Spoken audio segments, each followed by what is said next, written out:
Good afternoon, Malplussers. I'm your host, Melissa Hartzel. Thank you for allowing me to grace your screens, and welcome to today's Malplus Trivia Live, where every weekday we're giving you the chance to win up to £1,000. Mentally file away your distractions for a few minutes and get ready for some general knowledge trivia. All it takes is a few minutes to answer 10 questions correctly, and you could be the winner of a cash prize of up to £1,000. A reminder of the rules: it's 10 multiple choice questions from a spectrum of categories, 10 seconds to answer each one, and if you answer all 10 correctly, you win a share of that £1,000.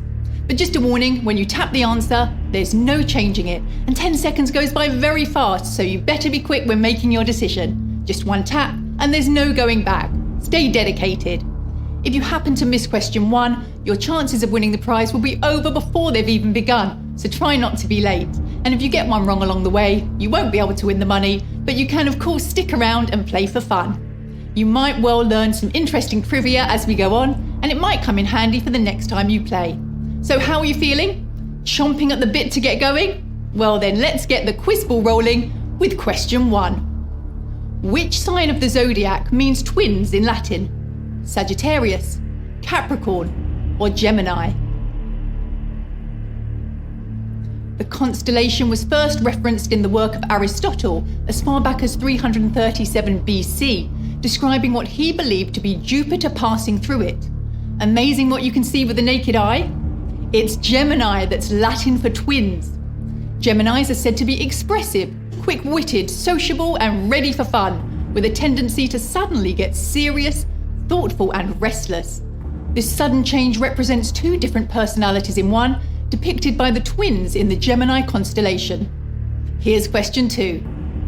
Which of these was not one of the 7 wonders of the ancient world? Machu Picchu, the Great Pyramid, or the Colossus of Rhodes? Out of the 7 wonders, which also includes the Hanging Gardens of Babylon and the statue of Zeus at Olympia, only one still exists today to be seen. That is the Great Pyramid of Giza. The Colossus of Rhodes was the 50-foot bronze statue of the sun god Helios, but it was destroyed by an earthquake and melted down over the years, leaving no trace. And Machu Picchu is the home of the mysterious Inca Empire ruins, which was voted to be a new wonder, not an ancient one. Moving on to question 3. In the Harry Potter books and films, what does the Mirror of Erised show? Your enemies, your desires, your future. I'm sure there are some die-hard Harry Potter fans out there for which this is an easy one, but just to refresh your memory, Harry stumbles on the Mirror of Erised in the Philosopher's Stone when he ducks into an empty classroom to hide from Filch. Inscribed on it is a sentence that only when reversed reads, "I show not your face, but your heart's desire." And in the words of Dumbledore to Harry, it shows us nothing more or less than the deepest, most desperate desire of our hearts. You who have never known your family, see them standing around you. On that note, let's see how we're all doing. And only 53% of you knowing that. 317 thought it was your enemies, and 924 thought it was your future. But well done to Mark 10, Peter 16, Ian 10, and Mark, well done taking a look in the mirror. Congratulate yourselves, because you're still going strong. Here's question 4. What was the original name for Monty Python's flying circus? Lord of the Full Hippos, Owl Stretching Time, or No Rest for the Pixies? The Python team intended their unique humour to be random and impossible to categorise, so it won't be that hard to believe their original name for the show was Owl Stretching Time. They were so famous for their off-the-wall brand of comedy that the adjective Python-esque had to be invented to define it. And that's not the only thing the Pythons helped invent. The internet term spam came from a Monty Python sketch in which a customer is offered a mandatory helping of spam with every order. And I think quite a lot of you bombed out on that one. We have 503 of you getting that right, but 362 of you thought it was Lord of the Full Hippos, and 444 thought it was No Rest for the Pixies. But we're almost at the halfway mark, so let's do question 5. During which war did the charge of the Light Brigade take place? Boer War, Crimean War, or Napoleonic Wars? the difference between the light and heavy brigade being the speed of horses each would ride. The light brigade having smaller, more nimble ones, and usually targeted the enemy troops that were retreating or disorganized. It was the Crimean War that the charge of the light brigade took place, an unsuccessful charge which amounted to around a 40% casualty rate for the British, and inspired the poem of the same name by Lord Tennyson, written just 6 weeks after the events, with a more positive take on it, celebrating the heroic courage and sacrifice of the troops. We're halfway now, and how are we all doing? We have Shirley, Susan 2 and Phil 10. You're over the halfway line, so let's continue strong down the home straight. On to question 6. Which of these Daphne du Maurier novels was not filmed by Alfred Hitchcock? Jamaica Inn, Rebecca, or Frenchman's Creek? Astonishingly, Hitchcock, who was responsible for some classic horrors like Psycho and The Birds, apparently had a huge phobia of eggs, saying, "I'm frightened of eggs. Worse than frightened, they revolt me. That white round thing without any holes. Have you ever seen anything more revolting than an egg yolk breaking and spilling its yellow liquid?" Hitchcock did try to secure the rights of Frenchman's Creek. However, his offer was rejected and he never made the movie. It was later made into a film by Paramount Pictures, but not with Alfred Hitchcock attached. Here's question 7.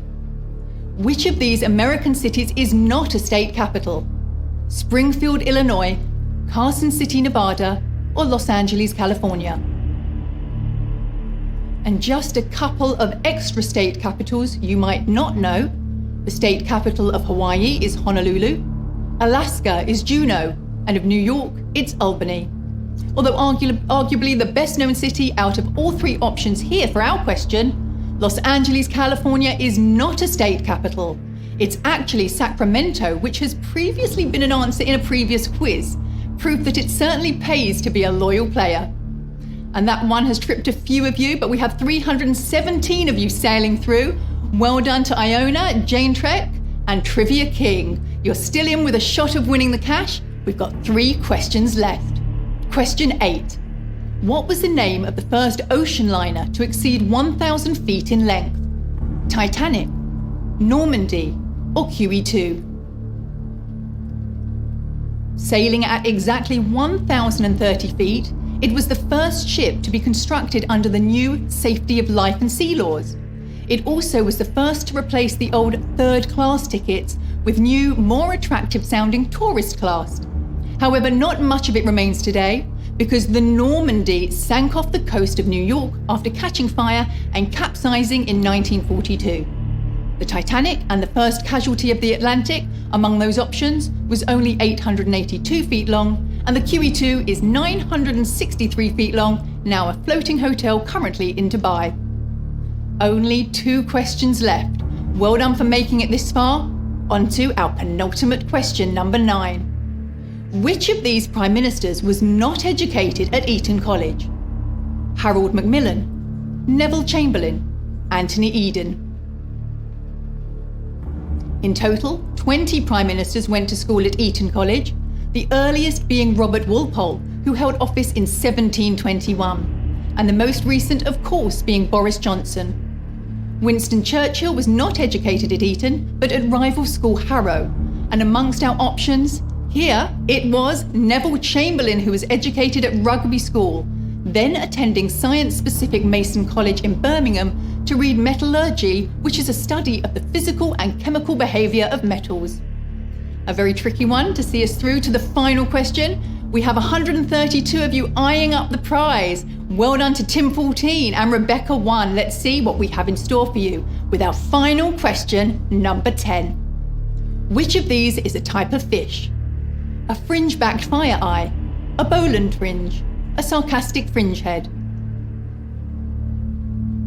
If you've ever watched David Attenborough's Blue Planet and seen the remarkable creatures that live deep in the sea, you will know that nothing down there is beyond the realms of possibility. Believe it or not, the sarcastic fringehead is a real fish. Although a very fun-sounding name, it gets its name sarcastic from the Latin word sarcasmus, meaning to sneer or taunt. The aggressive creatures that they are although some believe it's because when two males fight each other, they gape their mouths wide, touching them in battle, and it looks as though they're kissing, which could be deemed as a form of sarcasm. And there we go, ladies and gentlemen, we've crossed the finish line, and today we have 74 winners who got through it, not stepping a single foot wrong. An admirable feat, given some of those required some very niche knowledge. Congratulations to Trivia King, Iona, Catherine, Matty Rice 1. Well done to all of you who remained on their horse until the end. An afternoon well spent, leaving with your wallets and purses a little heavier than before. We cast the net wide with the topics today, and it only takes one tricky one to be eliminated. So if you are leaving empty-handed, do tune in tomorrow to see if the next set of questions suit you any better. And for those of you looking for more, I'd just like to mention a little offer we're handing out at the moment. We're giving away a £5 Marks & Spencer's voucher with every new subscription to the Mail Plus digital edition, which is currently just £1 for the first 30 days. The digital edition offers interactive puzzles, Sudokus and crosswords, as well as video, cooking recipes, and much, much more. So if it tickles your fancy, there's plenty more information available on our website. Once again, thanks for taking part, and we'll see you all tomorrow for another chance to win £1,000 on Mail Plus Trivia Live. Bye for now.